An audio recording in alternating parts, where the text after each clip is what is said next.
하나님 말씀 제가 읽겠습니다. 마가복음 9장 14절에서부터 29절입니다.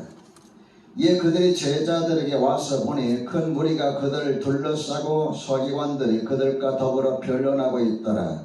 온 무리가 곧 예수를 보고 매우 놀라며 달려와 문안하거늘 예수께서 물으시되 너희가 무엇을 그들과 변론하느냐. 무리 중에 하나가 대답하되 선생님, 말 못하게 귀신 들린 내 아들을 선생님께 데려왔나이다. 귀신이 어디서든지 그를 잡으면 거꾸러져 거품을 흘리며 이를 갈며 그리고 파리해지는지라. 내가 선생님의 제자들에게 내쫓아달라 하였으나 그들이 능히 하지 못하더이다. 대답하여 이르시되 믿음이 없는 세대여, 내가 얼마나 너희와 함께 있으며 얼마나 너희에게 참으려 그를 내게로 데려오라 하시매, 이에 데리고 오니 귀신이 예수를 보고 곧 그 아이로 심히 경련을 일으키게 하는지라. 그가 땅에 엎드려져 구리며 거품을 흘리더라. 예수께서 그 아버지에게 물으시되 언제부터 이렇게 되었느냐 하시니 이르되 어릴 때부터니이다. 귀신이 그를 죽이려고 불과 물에 자주 던졌나이다. 그러나 무엇을 하실 수 있거든 우리를 불쌍히 여기서 도와주옵소서.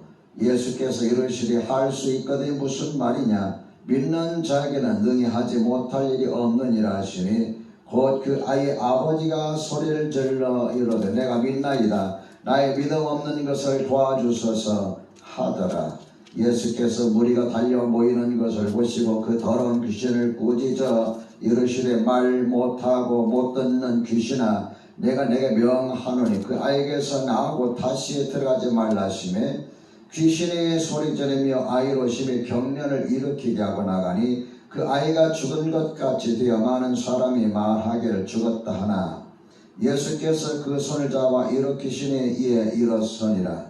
집에 들어가시며 제자들이 조용히 묻자오되 우리는 어찌하여 능히 그 귀신을 쫓아내지 못하였나이까. 이르시되 기도 외에 다른 것으로는 이런 종류가 나갈 수 없느니라 하시니라. 아멘.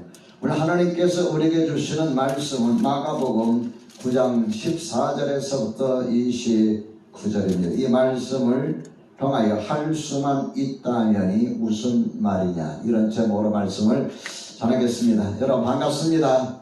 한 주일 동안 잘 지내셨죠? 서로 인사 나눕시다. 온라인으로 또 옆에 계신 분들 고개 끄덕이면서 서로 인사 나눕시다. 이제 살만하지요? 더위가 물러가니까 좀 좋습니다. 또 뭐 늦은 가을 장마 때문에 조금 고생스럽긴 합니다만 어쨌든 더위가 한풀 꺾여서 살만합니다. 주님의 이름으로 여러분 모두를 축복합니다. 건강하시고 행복하시길 바랍니다. 제가 처음엔 마가복음 연속 설교를 계획하지는 않았습니다. 성령님의 이끄심이라고 할까요? 그래서 마가복음을 연속적으로 제가 설교를 하고 있는데요. 처음 계획에는 마태복음 5장, 6장, 7장 산상수훈을 설교하려고 준비했습니다. 근데 6월과 7월 작전 기도를 하면서 마가복음으로 하다 보니 설교를 하게 된 겁니다. 산상수훈은 다음에 설교를 하지요. 오늘 여러분에게 읽어드린 이 말씀은 예수님께서 제자들과 함께 겪었던 한 사건에 대한 이야기입니다. 예수님께서 제자들에게 빌립보 가야사로 지나가면서 이렇게 물었습니다. 사람들이 나를 누구라 하더냐. 그래서 예수님께서 그런 질문을 던질 때에 제자들이 들은 바대로 이야기를 쭉 합니다. 다 들으시고 예수님께서 다시 묻습니다. 너희는 나를 누구라 하느냐. 그때에 시몬 베드로가 고백하기를 주는 그리스도시요 살아계신 하나님의 아들입니다. 예수님께서 왜 그런 질문을 던졌을까요? 이제 제자들이 자기가 따라다니는 스승이신 예수님이 어떠한 분이신지를 알 만큼 알았다고 생각하기 때문에 주님께서는 그들에게 물으신 거예요. 이런 일이 있은 다음에 엿새 후에 12명의 제자들 가운데 3명을 따로 데리시고 높은 산에 올라가셔서 기도하시게 됩니다. 나머지 9명은 산 아래에 있었지요. 높은 산에 올라가서 기도하실 때 예수님의 모습이 변형이 되었다. 얼굴이 해같이 빛나고 옷이 하얗게 빛나면서 변형이 됐다. 그때에 기도하시던 예수님 그 광경에 갑자기 구약성경에 엘리야와 같은 이 모세 같은 이가 나타나셔서 예수님과 대화하는 것을 자다가 졸다가 하던 베드로가 깜짝 놀라서 눈을 떠보니 그 광경이 펼쳐진 겁니다.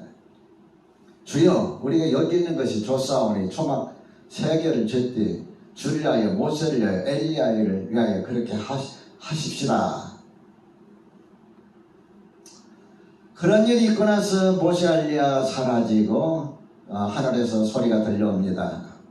이는 내 사랑한 아들이니 저의 말을 들으라. 그런데 성경에 보니까 이 베드로가 무슨 말을 하는지 모르고 중얼거린 거예요.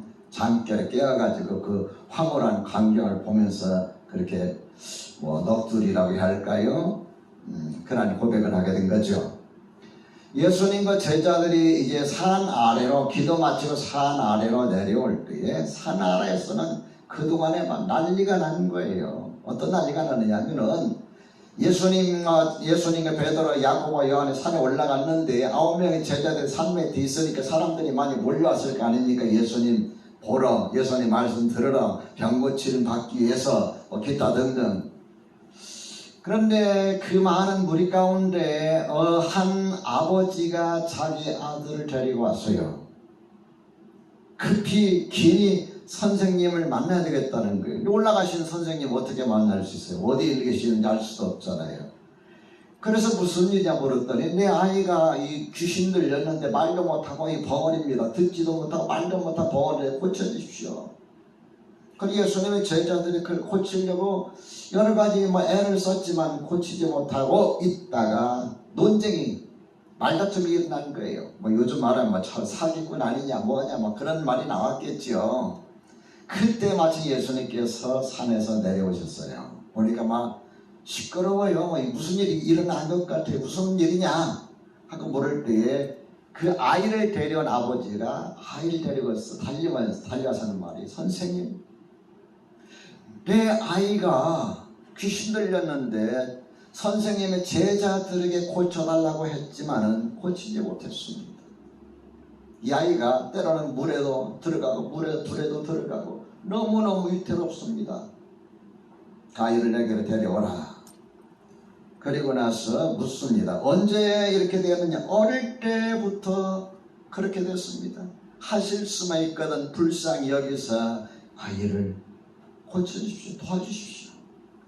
예수님께서 하신 말씀이 할 수 있거든이 무슨 말이냐? 믿는 자에게는 능히 하지 못할 일이 없느니라. 그때 아버지가 소리를 지르면서 말하기를 내가 믿나이다. 나의 믿음 없는 것을 도와주소서. 많은 사람들이 이제 예수님이 오셨다. 그리고 귀신들 아버지가 예수님 앞에 무릎을 꿇고 이야기하는 걸 보면서 무슨 일이 나나보다 몰려오는 거예요. 그때 예수님께서 더러운 귀신을 향해 꾸짖습니다. 말 못하고 못 듣는 귀신아, 내가 네게 명하노니 그에게서 나오고 다시 들어가지 말라. 그 말씀에 떨어지자마자 귀신이 소리를 지르면서 아이라 경련을 일으키자고 나갑니다. 죽었나 보다. 사람들이 죽은 줄 알았지만 예수님께서 그 아이의 손을 잡아 일으키니 그 아이가 회복된 거예요. 건강한. 오늘 말씀을 듣는 여러분에게도 여러분 안고 있는 문제들이 말씀을 통하여 주님을 통하여 여러분 믿음을 통하여 해결되시기를 주 이름으로 축원합니다. 사람들이 다 집으로 갔어요. 9명의 제자들이 얼마나 여러분 난감하고 황당했겠습니까? 창피했겠습니까? 그래서 사람들이 없을 때 조용히 물었어요. 저희들은 어찌 능히 그 귀신을 쫓아내지 못했습니까? 그때 예수님께서 하신 말씀이 기도 외에 다른 것으로는 이런 종류가 나갈 수 없다라고 문제의 해답을 제시해 주십니다. 오늘 저는 여러분에게 본문의 말씀을 통해서 세 가지 메시지를 전하려고 합니다. 첫째로, 예수 믿는다고 해서 역사가 일어나는 것은 아니다 라는 사실입니다. 예수님께서 산에서 내려오시니 뭔가 분위기가 참 심상치 않았어요. 그래서 예수님께서 제자들 물으시죠. 너희가 무엇을 그들과 다투고 있느냐. 자, 17절과 18절 말씀을 같이 한번 읽어봅시다. 시작. 무리 중에 하나가 대답하되 선생님, 말 못하게 귀신들이 내 아들을 선생님께 데려왔나이다. 귀신이 어디서든지 그를 잡으면 거꾸러져 거품을 흘리며 이를 갈며 그리고 파래지는지라. 내가 선생님의 제자들에게 내쫓아 달라 하였으나 그들이 능히 하지 못하더이다. 내가 선생님의 제자들에게 내쫓아 달라고 하였으나 그들이 능히 하지 못하더이다. 여러분, 내가 선생님의 제자들에게, 이 선생님의 제자들은 산 아래 남아있는 9명의 제자들이에요. 이 예수님의 제자들은 막 예수님의 제자가 된 지 얼마 된 사람들이 아니에요. 예? 예수님께서 사형 말기에 일으키신 사건 중에 하나가 이제 이 내용인데, 아까 말씀드렸듯이 빌립보 가이사랴 지방에 가시면서 사람들이 나를 누구라 하더냐, 너희는 나를 누구라 여기느냐고 물었을 때에 그 고백이 나온 엿새 후라고 했으니까, 엿새 후에 그런 일이 있고 인자가 죽음을 당할 것이다, 예루살렘에 올라가면은 죽임을 당할 것이다, 그리고 3일 만에 다시 살아나야 하리라, 이런 말씀을 한 것 보니까 많은 시간들이 흘렀어요. 3년 가까이 예수님을 따라다니면서 말씀도 듣고 예수님의 행하시는 이적도 보고 그리고 전도하면서 귀신도 쫓아내보고 했어요. 그럼에도 불구하고 제자들이 문제를 해결하지 못하고 결국 궁지에 몰렸다는 거예요. 저는 이 말씀을 보면서 한 가지 깨닫는 것이 무엇이냐면은, 예수 믿는다고 해서 문제가 저절로 해결되는 것은 아니다라는 사실입니다. 예수님이 하나님의 아들이심을 그들은 고백했어요. 여러분, 살아있는 사람, 나사렛 목수의 아들까지 다 알아요. 그 출신 성분까지 다 알아요. 그리고 제가 생각할 때 나이 또래도 비슷했을 것 같아요. 예수님은 30대고 제자들은 막 20, 30대 되겠죠. 예수님이 어떤 분인지 다 알면서 그 예수님을 향하여 하나님의 아들입니다, 당신은 우리가 기다리던 메시아 구세주입니다, 이런 고백도 했어요. 어떻게 살아있는 사람을 향해서 하나님의 아들이라 고백할 수 있으며, 그 살아계신 하나님의 아들일 뿐만 아니라 우리가 계속 지금까지 기다려왔던 구세주 메시아가 바로 당신입니다 라고 여러 고백할 수 있을까요? 그들이 3년 동안 예수님을 따라다니면서 눈으로 봤고 경험도 했기 때문에 그런 결론에 이르게 되는 거예요. 그럼에도 불구하고 그들에게 귀신을 쫓아내는 일이 결코 일어나지 아니었다는 거예요. 왜 그랬을까요? 그것이 여러분에게 드리고자 하는 두 번째 메시지입니다. 둘째로, 믿음의 분량만큼 하나님은 역사하십니다. 여러분, 하나님은 우리가 믿는 믿음의 분량만큼 일하셔요. 내가 오래 믿었다고 해서, 내가 봉사 많이 했다고 해서, 내가 성경을 많이 알고 공부했다고 해서, 내가 목사가 되었다고 해서 역사가 일어나는 건 아닙니다. 하나님은, 따라서 합시다, 나의 믿음의 분량만큼 일하십니다. 믿으시면 아멘 합시다. 내가 의심하면 의심하는 만큼 하나님은 역사하세요. 마가복음 5장 36절 이하에 보면은 무슨 일이 있어요? 여러분 열개 혈루증 여인은 예수님이 옷가만 만져도 내가 나을 것이다 그런 믿음을 가졌잖아요. 그래서 옷을 예수님 몰래 사람들 몰래 살짝이 만졌는데 어떤 역사가 일어났어요? 병이 나왔어요. 예수님께서 자기 몸에서 능력이 나가는 것을 아시고 뒤를 돌아보면서 누가 내게 손을 내었느냐 물었어요.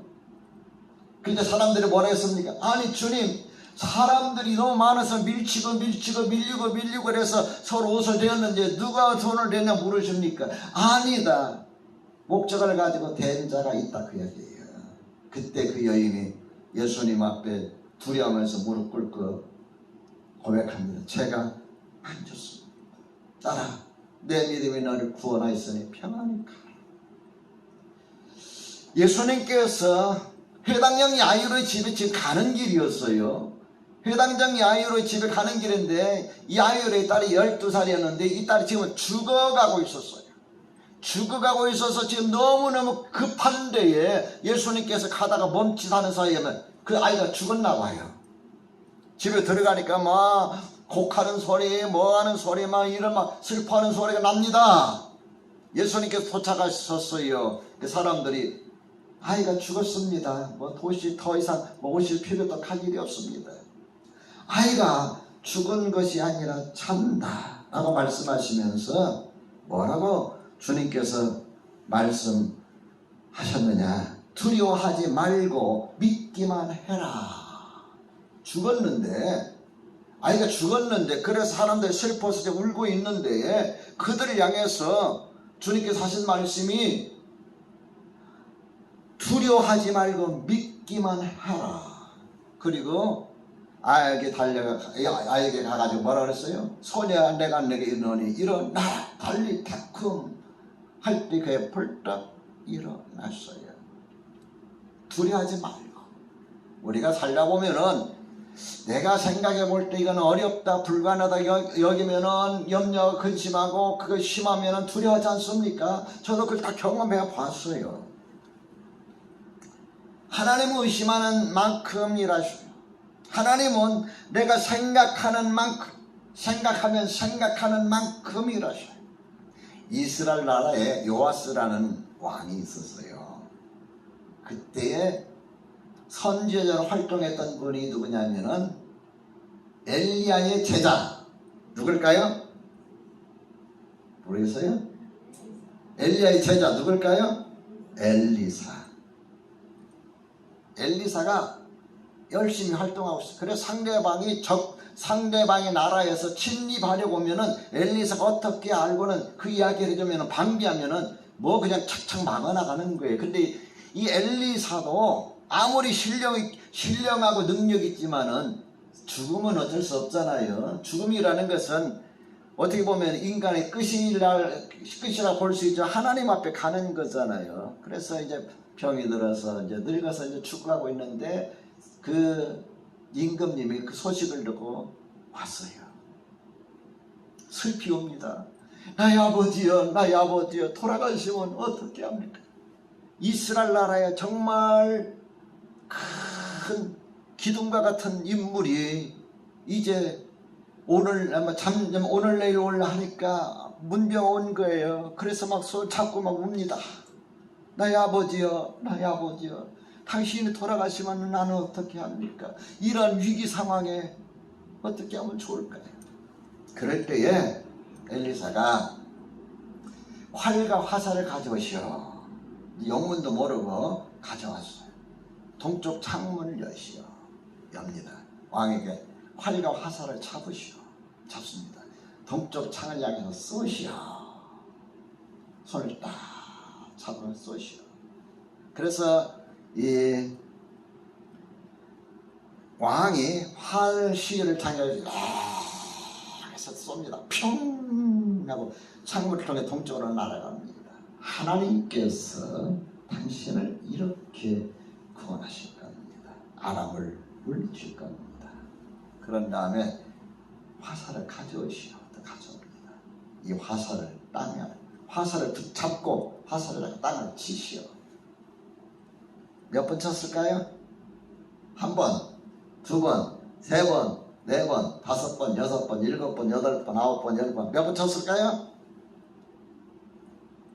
대답이 없어요.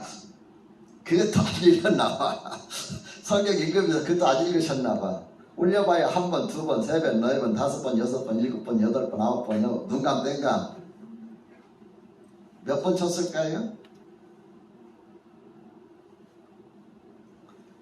예, 3번. 또 다른 분?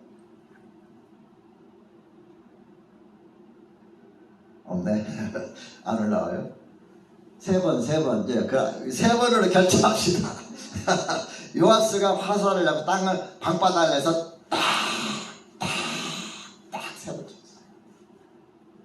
엘리사가 화를 냅니다. 아니, 겨우 3번밖에 안 칩니까? 5번, 6번 쳤으면은 하나님께서 당신을 통해서 아람 군대를 완전 멸하기까지 역사하실 텐데 겨우 3번 쳤습니까? 여러분, 요아스는 3번 친 것도 많다고 생각했을 거예요. 그죠? 3, 4번이니까. 요아스가 생각한 만큼 하나님이 일하시는 거예요. 기억하세요.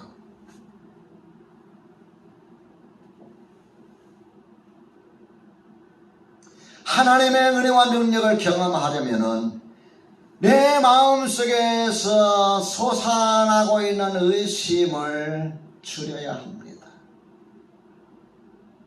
하나님의 능력을 경험하려면은 나의 생각의 크기를 넓혀야 합니다.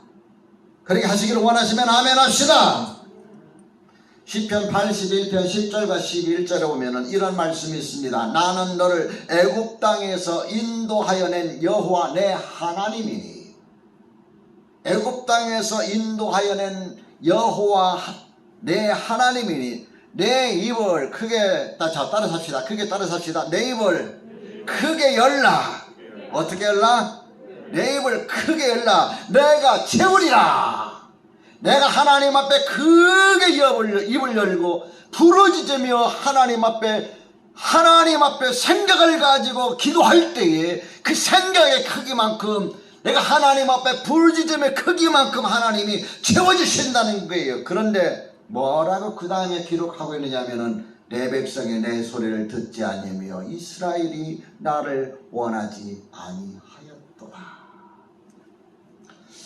시편 78편 40절에서 42절에 보면은 하나님께서 이스라엘 백성들에게 하신 말씀 가운데 뭐냐면은 그들이 광야에서 그에게 반항하며 사막에서 그를 슬프시게 함이 몇 번인가? 슬프시게 함이 몇 번인가? 41절에 보면 하나님을 거듭거듭 시험하며 그랬어요. 여러분, 이스라엘 백성들이 광야길을 갈 때에 얼마나 많은 어려움들이 있을까요? 반석에서 여러분 물이 없습니다. 물이 없어요. 그 다음에 먹을 양식이 없어요. 물이 있는데 물이 써요. 어떻게 할 거예요? 야, 우리가 차라리 애굽에서 살았더라면 좋았을 것을. 예수 안 믿는 과거가 다 그립다. 놀고 싶은 건 놀고 먹고 싶은 건 놀고 내 인생 즐기는데 마음의 양심에 괴로워서 주일 어디 가지도 못하고 예배도 안 들을 수도 없고 너무 힘들다. 혹시 그러진 않나요? 예수 믿고 나서 나아진 게 뭐가 있느냐? 어느 분은 저한테 그래요. 목사님, 내가 교회 와가지고 교회 나오기 전보다도 나아진 게 뭐가 있을까요? 나한테 그걸 물어요. 그럼 너무 황당해가지고 야, 이것도 나한테 묻네.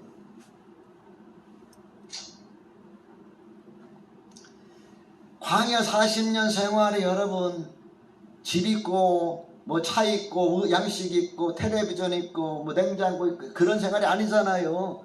텐트 치고 또 옮겨야 되고 텐트 치고 옮겨야 되고 밤에는 추위 낮에는 더위 사막에 건조하잖아요. 먹을 것이 제대로 있겠어요? 그때마다 이스라엘 백성들은 하나님 앞에 원망하는 거듭거듭 시험했다는 말은 거듭거듭 원망했다는 말이에요. 하나님은 여러분과 내가 살면서 하나님 앞에 원망할 때 불평할 때 인간적인 표현으로 말하 하나님을 시험하는 거예요. 하나님도 괴로워요. 그걸 보면서 슬프게 했던가 그랬어요. 슬프게 함이 몇 번인가? 10번씩이나 슬프게 함이 몇 번인가? 여러분, 생각을 제한하지 마세요. 고정관념을 깨세요. 고정관념에서 벗어나. 지금까지 내가 살아왔던 삶 속에서 내가 가지고 있는 지식, 내가 경험한 경험들이 자기 틀이야. 거기서 벗어나지를 못해. 깨야 여러분 하나님의 역사를 경험할 수가 있습니다. 아이 아버지가 뭐라고 했습니까? 내가 선생님의 제자들에게 데려왔으나 능히 고치지 못합니다. 귀신이 그를 죽이려고 불과 물에 자주 던졌나이다. 그러나 무엇을 하실 수 있거든 우리를 불쌍히 여기서 도와주소서. 지금까지 내가 할 만한 거 다 해봤다 그 말이야. 더 이상 방법이 없다. 그런데 예수님께서 할 수 있거든이 무슨 말이냐. 믿는 자에게는 따라서 삽시다. 능히 하지 못할 일이 없느니라. 믿으시면 아멘 합시다. 셋째로 기도만이 해결의 방법일 때도 있습니다.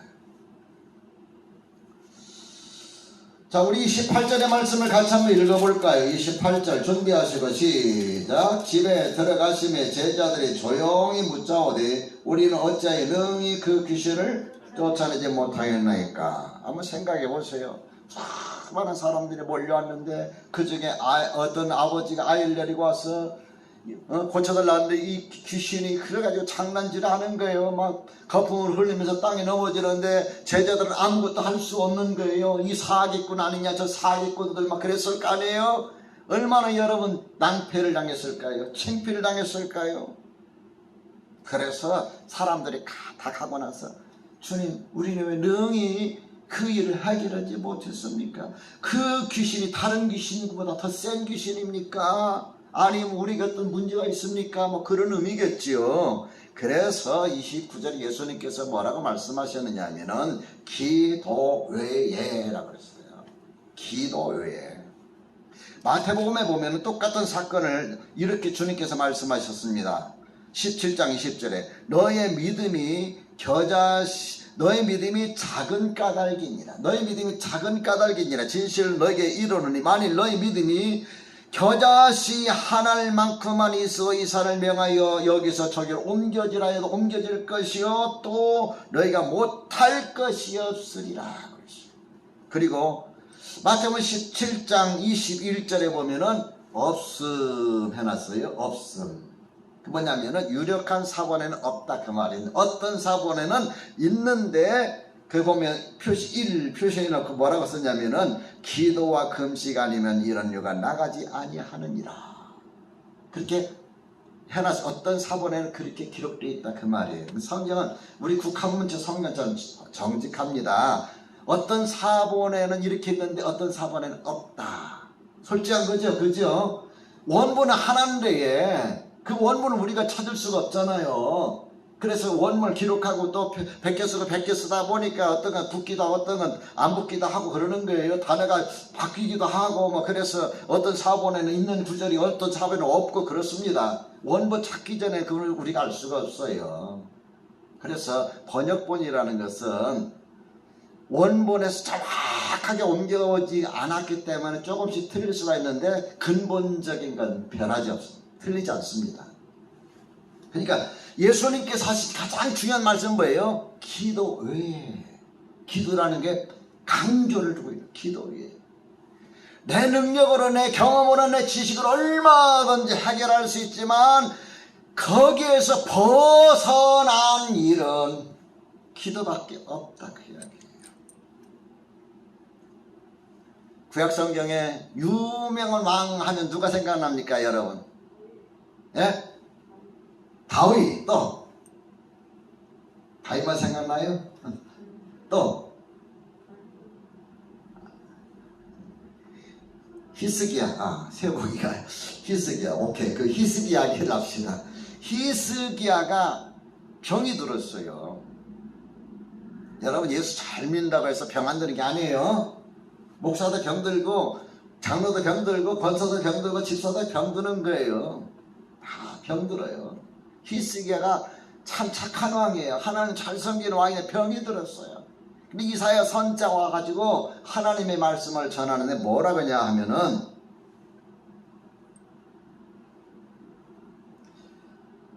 너는 내 집에 유언하라. 내가 죽고 살지 못하리라.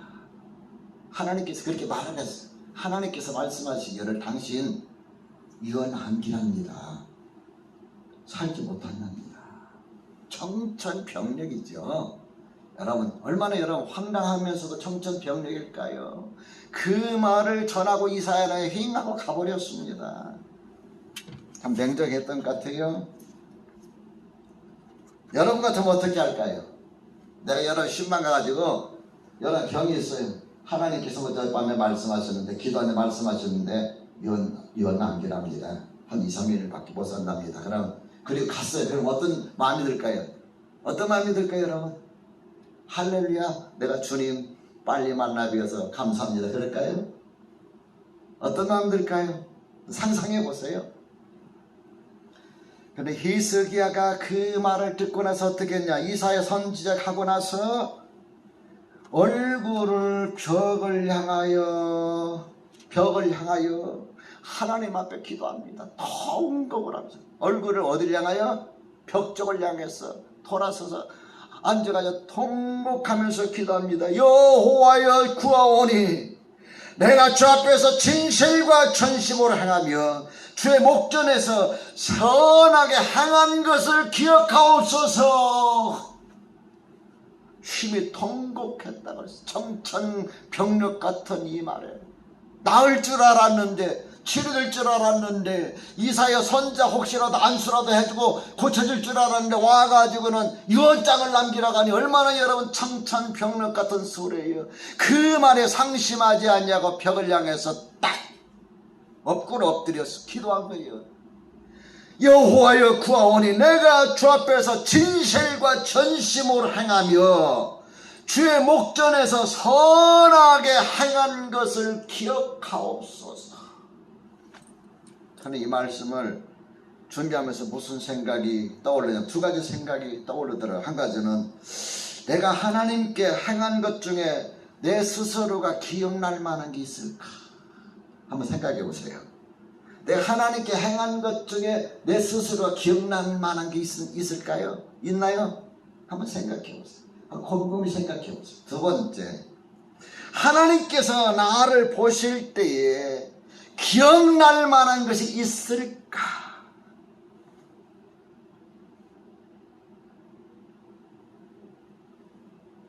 내가 주 앞에서 진실과 전심으로 행하며 주의 목전에서 선하게 행한 것을 기억하옵소서. 이사야가 심히 통곡했다고 그랬어요. 얼마나 여러분 울었을까요? 눈이 탁 부었겠죠. 이사야가 히스기야에게 전달하고 집으로 가는데 하나님께서 이사야를 불러 세웁니다. 이사야야, 스탑, 돌아가라. 히스기야에게 돌아가라. 너는 가서 히스기야에게 이르기를 내 조상 다윗의 하나님 여호와께서 이같이 말씀하시기를 내가 내 기도를 들었고 내가 너의 기도를 들었고 내 눈물을 보았노라. 내 기도를 들었고 내 눈물을 보았노라. 그러면서 두 가지 약속하십니다. 너희의 생명을 15년 동안 연장해 주겠다. 둘째로 아수르라고 하는 강대국의 손에서 이 나라를 건져주겠다. 눈물의 기도, 통곡하며 하는 그 기도를 하나님이 기뻐하시는 거예요. 여러분, 내가 아무리 발버둥 쳐도 벗어날 수 없을 때, 해결할 수 없을 때 어떻게 합니까? 그때는 기도 많이 하다. 오늘 히스기야의 기도를 기억합시다. 기도해 라고 말씀하신 주님의 말씀을 기억하시고, 어떤 환경과 상황 속에서도 낙심하지 말고 마지막까지 주님 앞에 무릎으로 살아가시기를 주의 이름으로 축원합니다.